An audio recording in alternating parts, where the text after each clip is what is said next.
Hello, this is Angie from VRAcademi, and today I'm going to present you what you will see when you start creating a project on your own. So you click create and a new project is being created for you. This is the first page that you see, and I will explain this blue part here.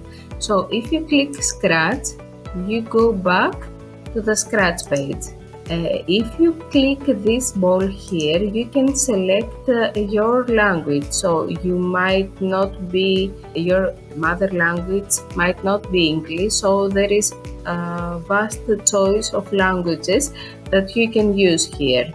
Then if you click on file, you can make a new project, or you can save your project. You don't have to save your projects in Scratch because it saves automatically.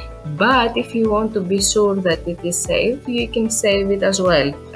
But it is not necessary. Then you can save a copy of your project, and with this you can load a Scratch project from your computer, which you might have done with downloaded version.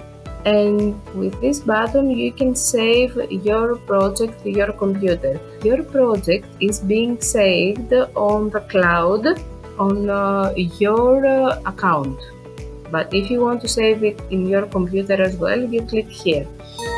Then on the edit button you have this turn on turbo mode choice. This choice can be done either from here, or you can click shift and the green flag.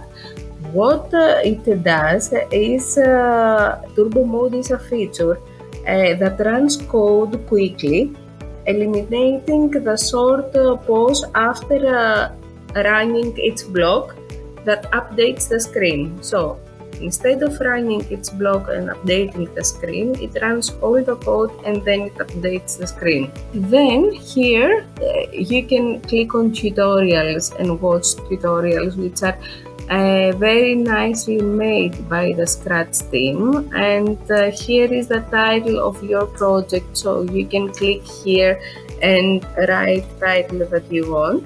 And here you can share it. If you share it, other users in Scratch can see it and they can remix it.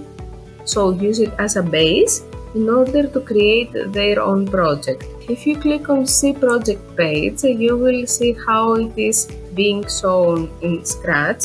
Actually, you cannot see anything yet because you have not done something. We will talk more about this later. And then you can click on this folder here and see all the projects that you have created, or the studios that you have created. I hope you liked this presentation and you found it helpful. Thank you. So if you liked this video, please subscribe to our YouTube channel. Thank you.